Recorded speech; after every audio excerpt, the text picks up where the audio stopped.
Hi viewers, welcome to Jayalakshmi kitchen. 2 நாளாக சரிவர video போட முடியல.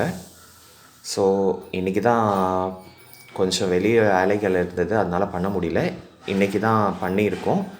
வாங்க இன்றைக்கி என்ன சாப்பாடுன்றதை பார்க்கலாம். சுட சுட சாதம்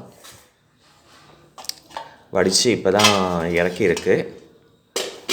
அதுக்கப்புறம் இது என்னென்னு பார்த்தீங்கன்னாக்க அவரைக்காய் போட்டு சாம்பார், அவரைக்காயும் ஒரு தக்காளி பழமும் போட்டு சாம்பார்.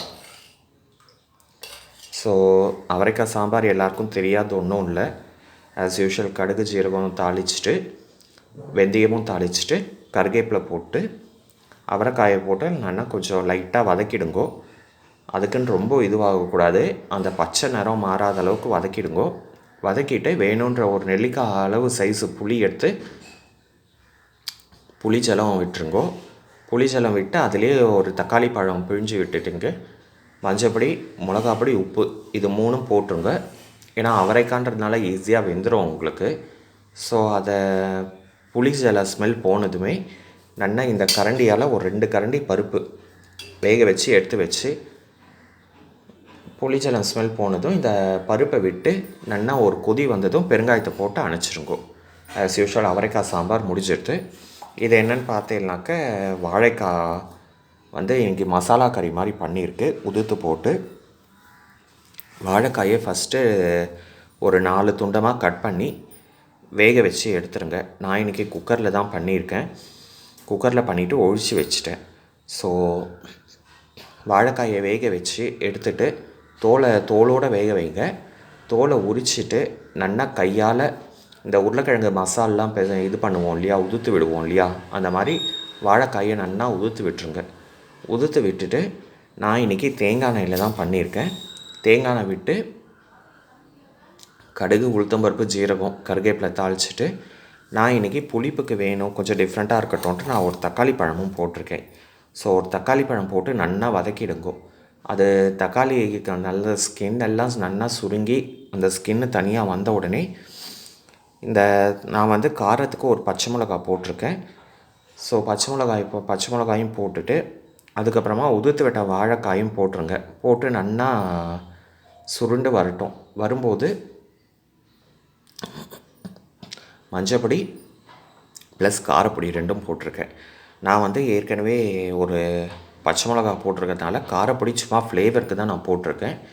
காரப்பொடி போட்டு அதை நல்லா அந்த காரப்பொடி மஞ்சப்பொடி ஸ்மெல் எல்லாம் போன உடனே பெருங்காயத்தை நல்லா போட்டு இறக்கி வச்சுருங்கோ. முடிஞ்சிடுத்து வாழைக்காய் கறி ரெடி. அதுக்கப்புறமா ஆஸ் யூஷுவல் மோர். அதுக்கப்புறமா இது என்னன்னு பார்த்தீங்கன்னாக்க இன்றைக்கி இஞ்சி தொகையில் அரைச்சிருந்தேன்.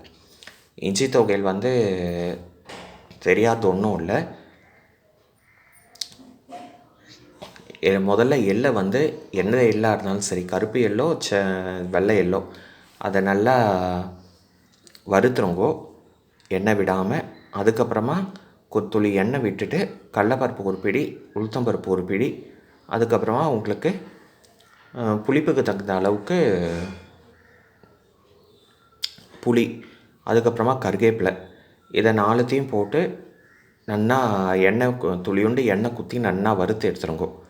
வறுத்து எடுத்துகிட்டு அதுக்கப்புறமா காஞ்ச மிளகா, உங்களுக்கு எவ்வளோ காரம் வேணுமோ அதுக்கேற்ற மாதிரி காஞ்ச மிளகா போட்டுக்கோங்க.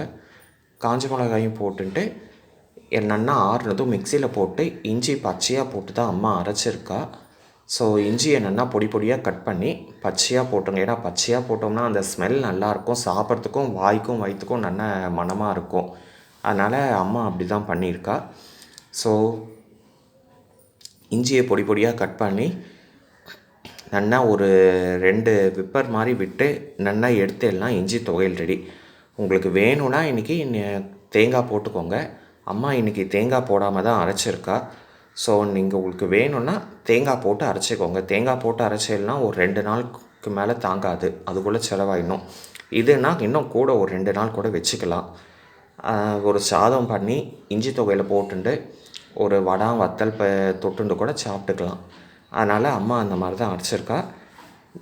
நீங்களும் இந்த மாதிரி ட்ரை பண்ணி பாருங்க. இது வரைக்கும் இந்த மாதிரி ஒரு லன்ச் மெனு ட்ரை பண்ணலன்னா நீங்கள் ட்ரை பண்ணி பார்த்துட்டு உங்கள் வேல்யூபிள் கமெண்ட்ஸ் அண்ட் ஃபீட்பேக் சொல்லுங்கள். இது வரைக்கும் நம்ம கிச்சனை சப்ஸ்கிரைப் பண்ணலன்னா இதுக்கப்புறம் சப்ஸ்கிரைப் பண்ணி பெல் பட்டன் ஐக்கான் ப்ரெஸ் பண்ணுங்கள். தேங்க்யூ. நாளைக்கு இன்னொரு டிஃப்ரெண்ட்டான வீடியோவோடு உங்களை மீட் பண்ணுறேன்.